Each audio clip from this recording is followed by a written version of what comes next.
गरीब की उड़ान।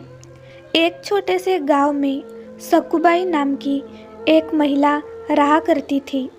वह बहुत ही गरीब थी और गरीबी के चलते किराए के घर में रहा करती थी। उसके पति को गुजरे 2 साल हो गए थे।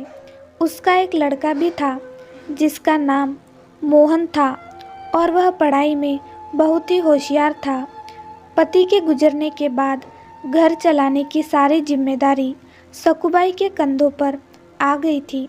साथ में मोहन की पढ़ाई का बोझ भी था।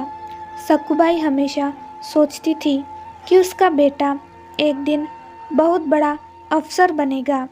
सकुबाई जब काम करने जाती तो मोहन भी उसके साथ जाता था। सकुबाई लोगों के घर जाकर बर्तन मांजा करती थी तो कहीं खाना बना देती और मोहन बैठे बैठे लोगों के घर आए अखबार को बड़े ध्यान से पढ़ता रहता था।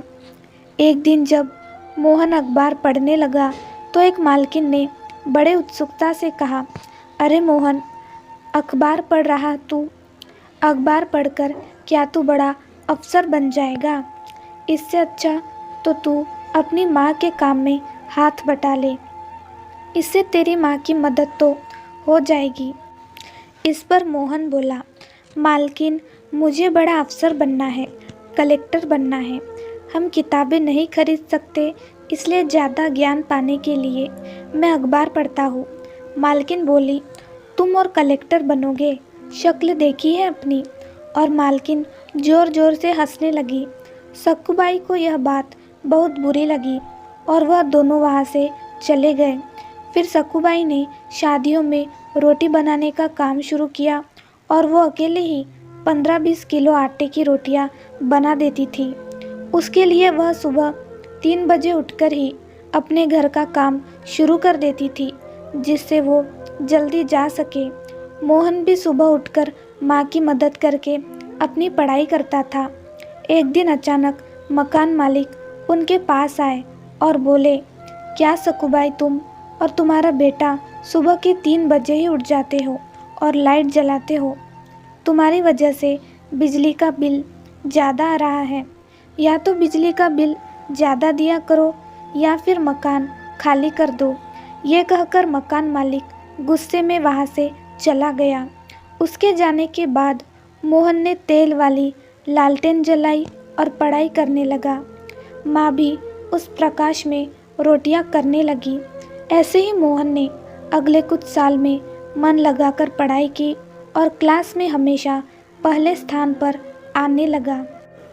मोहन की लगन देखकर उसकी अगली पढ़ाई के लिए उसके गुरुजी ने उसे दिल्ली जाने की सलाह दी और मोहन का सारा खर्चा खुद उठाने की जिम्मेदारी ली। ये सुनकर मोहन की खुशी का ठिकाना न रहा। मोहन तब 22 साल का हो गया था। फिर मोहन दिल्ली चला गया और वहाँ उसने खूब पढ़ाई की। वह घंटों लाइब्रेरी में किताबें पढ़ता रहता था और खूब दिल लगाकर मेहनत कर रहा था। फिर एक दिन जब एग्ज़ाम का टाइम आया तो रास्ते में जाते हुए उसकी टक्कर एक गाड़ी से हो गई और मोहन ज़मीन पर गिर पड़ा। उसके सिर पर और बाएं हाथ में चोट आई थी। फिर मोहन खुद की ऐसी हालत देखकर सोचने लगा कि मेरे बाएं हाथ में चोट लग गई है और सिर से खून भी बह रहा है। इस हालत में अस्पताल जाऊँ या एग्ज़ाम देने? अगर अस्पताल गया तो मेरा यह पूरा साल बर्बाद हो जाएगा और ये मेरे लिए मुमकिन नहीं है। और फिर दिल्ली में रहने का मेरा खर्चा भी कौन उठाएगा? फिर मोहन ने सोचा, मेरे सिर्फ बाएं हाथ पर चोट लगी है, दायां हाथ तो अभी भी अच्छा है। मैं इस हाथ से ही एग्ज़ाम दूंगा। फिर मोहन वहाँ से सीधा परीक्षा केंद्र गया और परीक्षा दी। परीक्षा देने के बाद मोहन अस्पताल में भर्ती हुआ और इलाज करवाया। मोहन ने अस्पताल में भी पढ़ाई जारी रखी और कुछ दिनों बाद इंटरव्यू अटेंड किया। इंटरव्यू अटेंड करने के बाद मोहन कुछ दिन के लिए अपनी माँ के पास गांव वापस आ गया।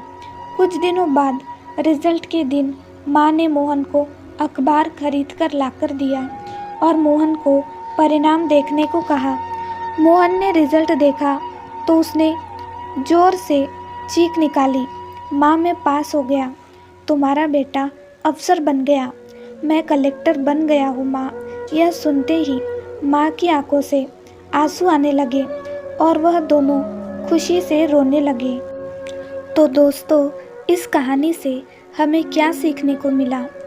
हमें हमेशा अपना लक्ष्य प्राप्त करने के लिए कड़ी मेहनत करनी चाहिए। दुनिया चाहे हम पर हंसे या मजाक उड़ाए, लेकिन हमेशा अपने लक्ष्य का पीछा करना चाहिए।